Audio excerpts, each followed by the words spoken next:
and I think we are live.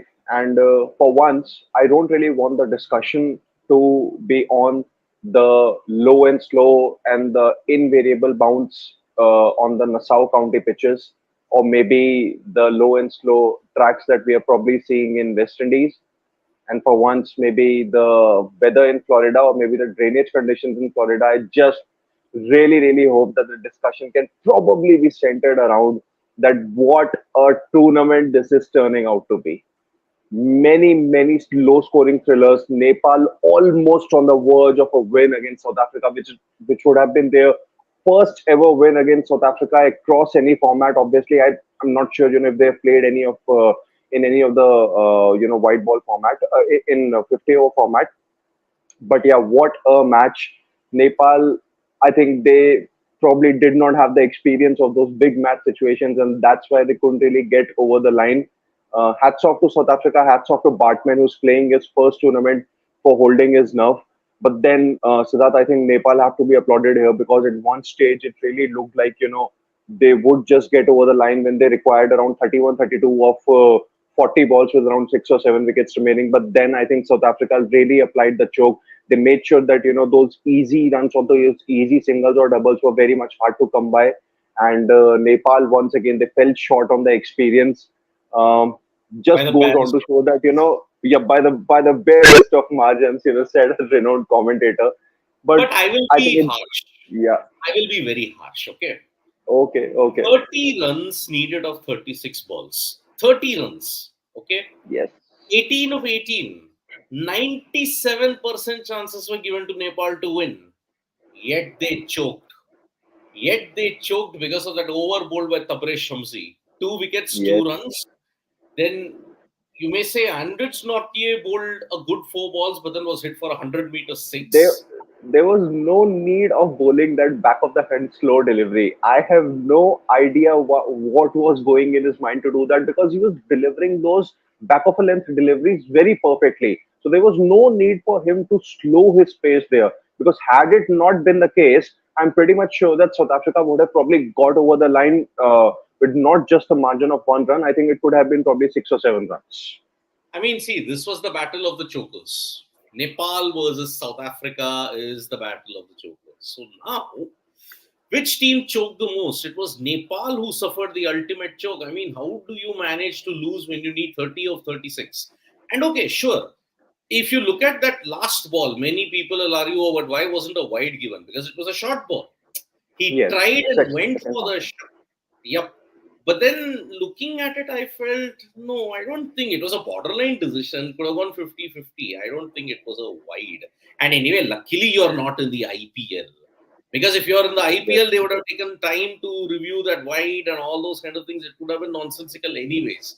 But Nepal would have really kicked themselves for the way how they approached the last 3 overs. I'm sorry, big game experience, that's where you say it was lacking. Big game experience, when you have to look at it, it's not a good sign. And the way how they tackled Shamsi, they panicked big time. Yeah. And 8 runs needed of 6. I mean, O'Neill, Bartman, sure, even he was also playing his first major tournament, but And then even that over of Aiden Markram also, the second over that Markram bowled, it didn't really yield, too many runs for Nepal. I think they were just around 3 or 4 singles, if I'm not wrong. And that's yeah, where I think the field placements inside the circle were pretty much spot on. Were pretty much, on the place where, the batsman could have probably gone for the tuck or maybe the flick shot. And that's where I think those little margins that we always say that, there's hardly any margin for error in a format like T20. And that's what I think South Africa did right when they really had to apply the choke.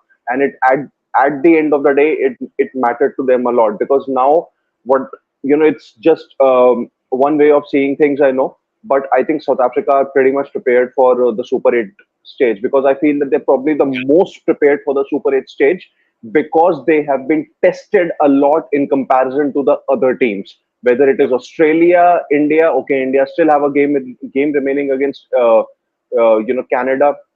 Then you have the other teams also. So that's where I feel I think South Africa making a habit of winning those close games, irrespective of the conditions. might just hold them in good stead for the all important Yeah, business they like won this. against Bangladesh by a very low margin. They have beaten Nepal by a very low margin. It kind of reminds me of New Zealand 2010 in the ICC T20 World Cup at the same venue. So that's why, if you look at it, they won against Sri Lanka by 2 wickets. They won against Pakistan by 1 run in One, Barbados. yes, Somewhere down the line, when you have to look at it, see, today 115 runs. South Africa really struggled against the off spin of Kushal Bhurtel. Bhurtel was in top form with 4 wickets, and looking at the way how they may encounter other good spinning teams in this T20 World Cup, this is a cause of concern for them. And let us be very clear: West Indies are going to play South Africa also in one of the games. They have got Akil yes. Hussain, they have got Gutekesh Moti right there. They may have other good spinners also in their ranks. So that is why this kind of a situation I don't think is ideal for South Africa. They have to tackle the spinners better.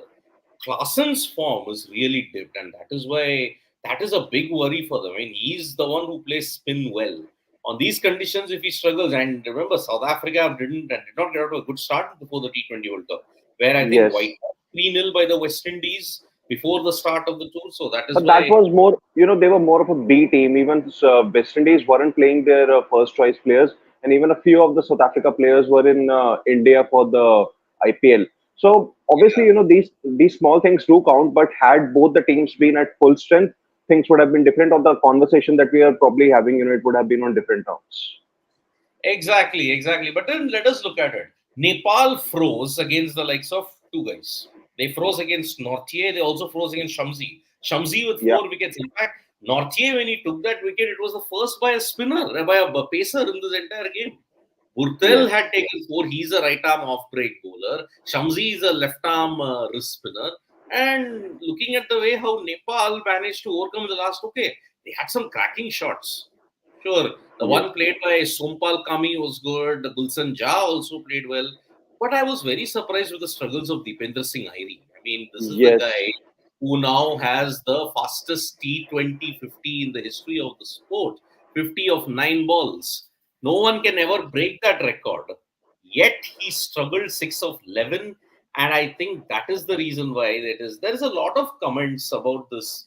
We'll take that. But I why think umpire I think didn't give a second one thing refusal? one thing I feel is that the experience factor, once again came in, the inexperience factor, I would say, because they don't really have they didn't really have the matchups in place to counter South Africa's pace bowling attack, or even the spin of Tabraiz Shamsi.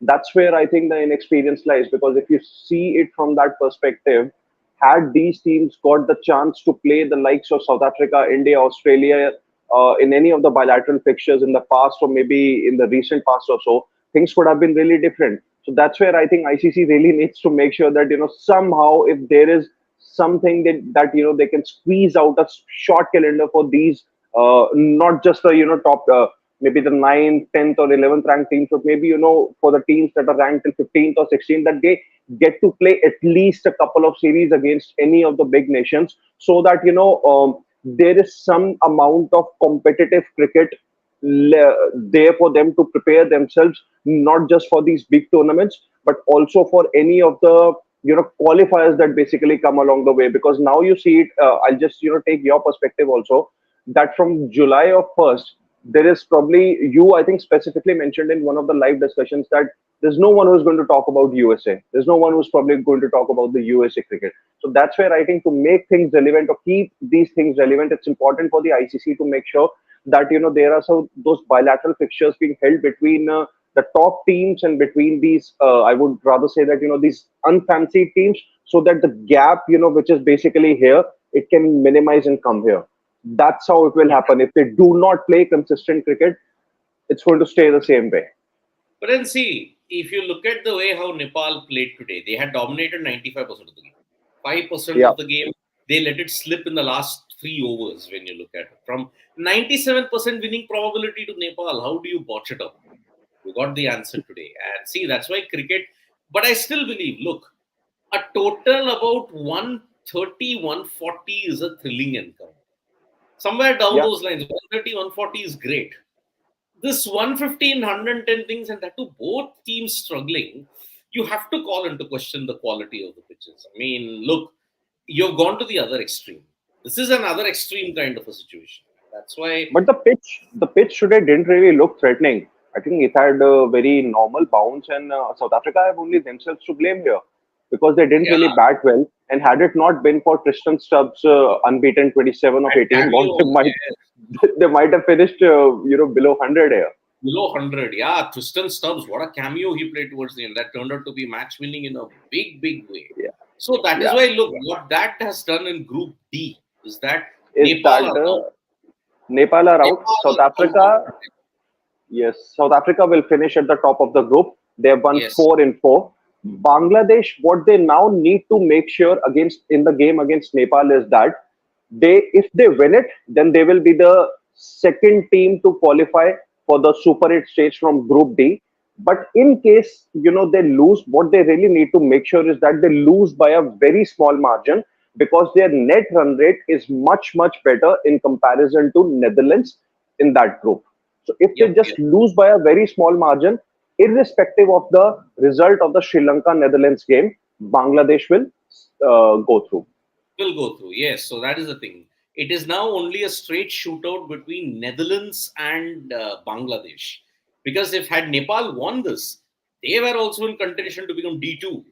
That's the Yes, way how this group was. So that's why everybody will be wondering. The likes of Dipender Singh Airi, the likes of Sompal Kami, Gulsan Jha, all of them will now be ruining this golden opportunity. But then I also have to give a big criticism of Asif Sheikh. He played well. He weathered the early storm. 42 runs. He was the guy who should have taken it over.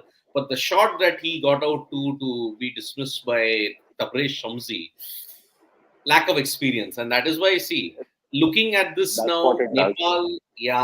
Nepal will only have themselves to blame. They squandered a 97% win probability to lose by 1 run.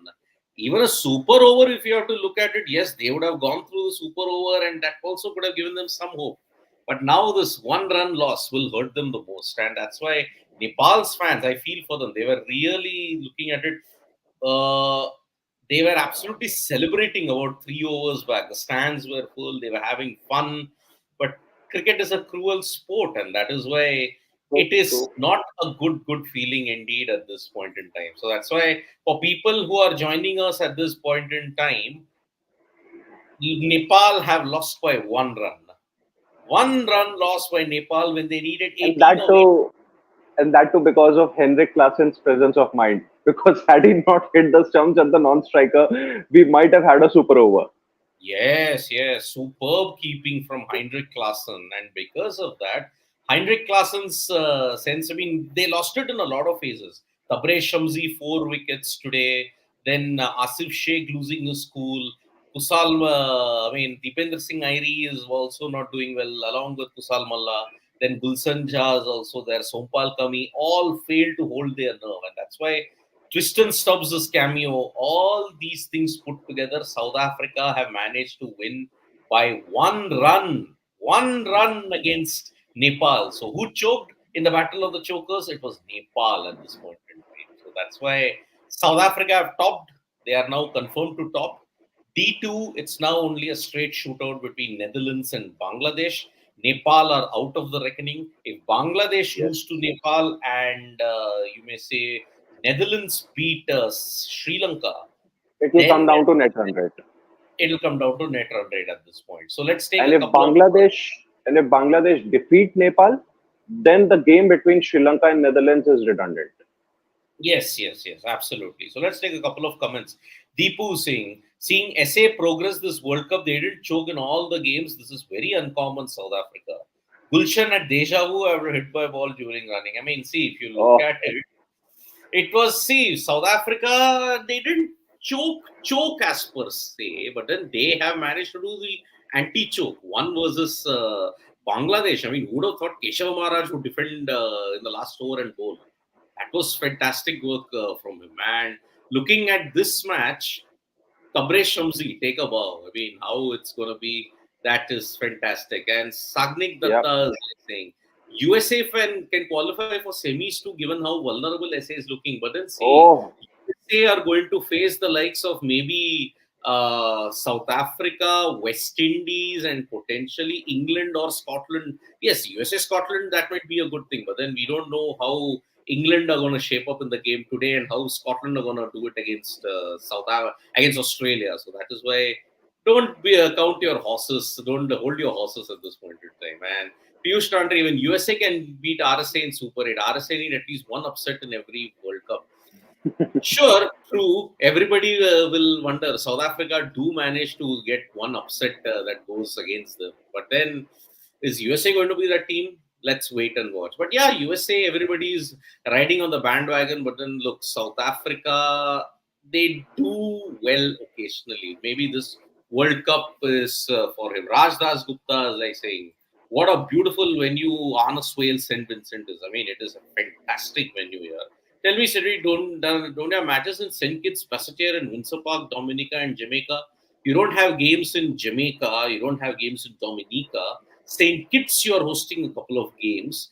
And now no other venue. You're hosting it in St. Lucia. You're hosting it in Guyana. You're hosting it Barbados at this point in time. So Vignesh Konar is saying, do you think Nepal is going to be Afghanistan 2.0 because popularity of cricket in Nepal is very high?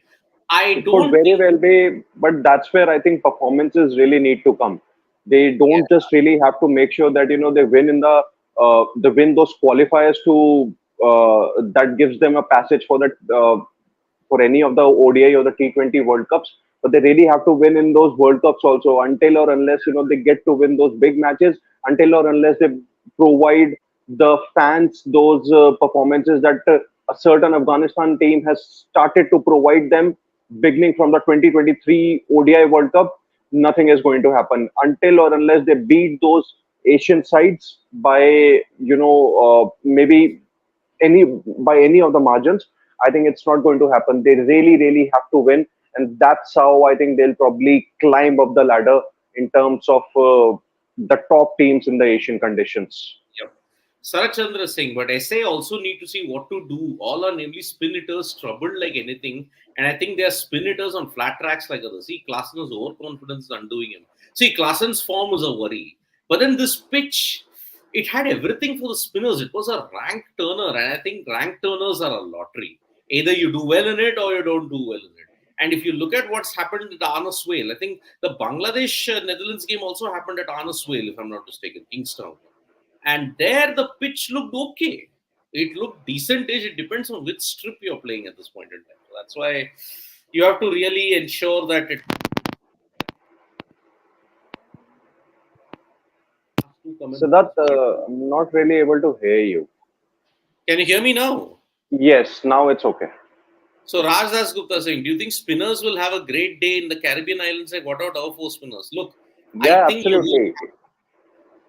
You will. But we'll have to wait and watch which strip. Because see, Barbados and St. Lucia might not do that. Maybe Vivian Richards when your stadium at Antigua, that might be your spinning deck at this point. Yeah, Piyush Chandra is I saying think this let's World just take one or two more comments and wrap it One up. more comment, yeah, from Piyush. This World Cup belongs to associate nations. Feeling sad for Zimbabwe. They could have also done very good in this World Cup. If Zimbabwe had not lost to Uganda, they would have very well been in Group C and it would have been a very tricky group. Imagine Afghanistan, Zimbabwe, Papua New Guinea, West Indies, New Zealand.